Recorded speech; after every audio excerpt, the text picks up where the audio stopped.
Bismillahirrahmanirrahim. Assalamualaikum warahmatullahi wabarakatuh. Perkenalkan, nama saya Grato Hikmah dengan NIM 202111389. Kelas IAT 1A Institut Ilmu Al-Quran Jakarta. Baik, di sini saya akan menjelaskan materi fikih dengan judul musyarakah. Pengertian musyarakah secara bahasa. Musyarakah berasal dari kata asyirkah yang berarti al-ikhtilat, percampuran, atau persekutuan dua hal atau lebih sehingga antara masing-masing sulit dibedakan, seperti persekutuan hak milik atau perserikatan usaha. Secara istilah, musyarakah adalah penggabungan, pencampuran, atau serikat. Musyarakah berarti kerjasama, kemitraan, atau dalam bahasa Inggris disebut partnership. Musyarakah adalah akad kerjasama yang terjadi di antara para pemilik modal, mitra musyarakah, untuk menggabungkan modal dan melakukan usaha secara bersama dalam satu kemitraan, dengan nisbah pembagian hasil sesuai dengan kesepakatan. Sedangkan kerugian ditanggung secara proporsional sesuai dengan kontribusi modal. Dasar hukum musyarakah yaitu Al-Quran, hadis, dan ijma'. Syarat musyarakah 1. Tidak ada bentuk khusus kontrak berakad dianggap sah. Jika diucapkan secara verbal atau tertulis, kontrak dicatat dalam tulisan dan disaksikan. 2. Mitra harus kompeten dalam memberikan atau diberikan kekuasaan perwalian. 3. Modal harus uang tunai, emas, perak, yang senilainya sama dapat terdiri dari aset perdagangan, hak yang tidak terlihat, misalnya lisensi, hak paten, dan sebagainya. 4. Partisipasi para mitra dalam pekerjaan adalah sebuah hukum dasar dan tidak diperbolehkan bagi salah satu dari mereka untuk mencantumkan tidak ikut sertanya mitra lainnya.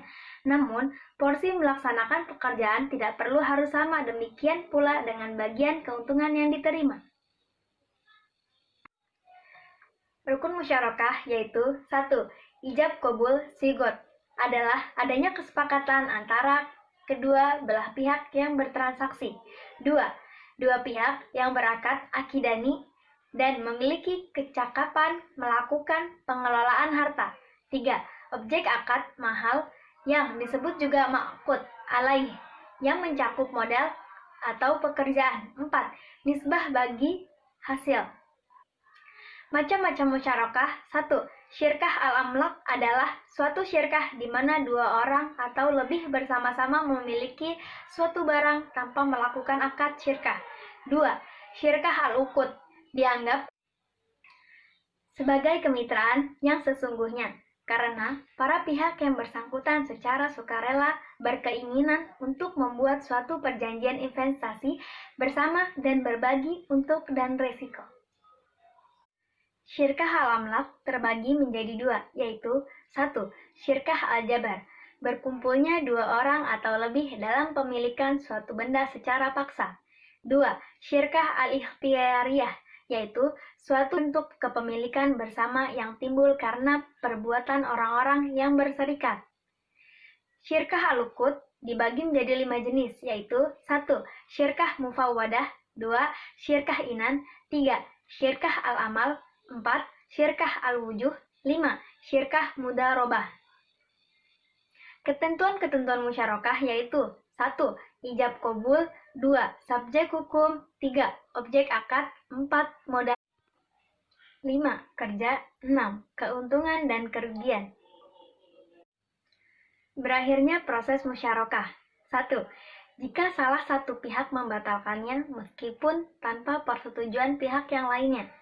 2. Salah satu pihak kehilangan kecakapan untuk bertasarruf atau keahlian pengelola harta, baik karena gila ataupun karena alasan lainnya. 3. Salah satu pihak ditaruh di bawah pengampuan.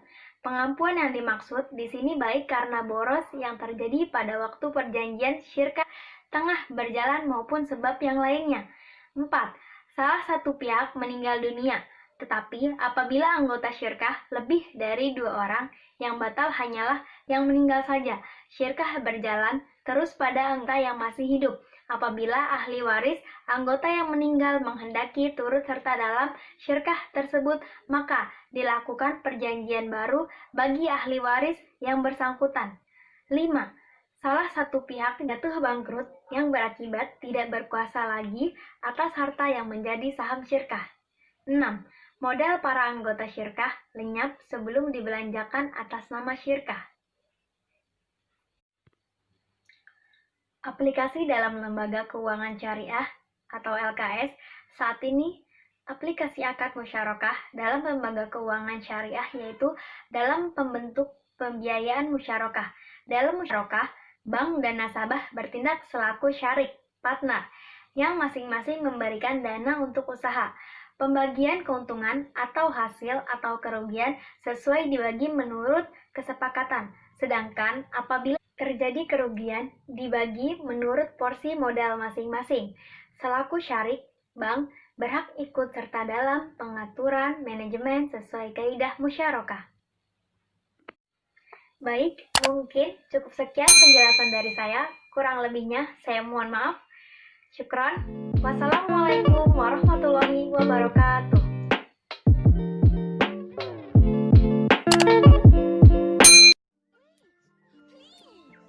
Just a minute.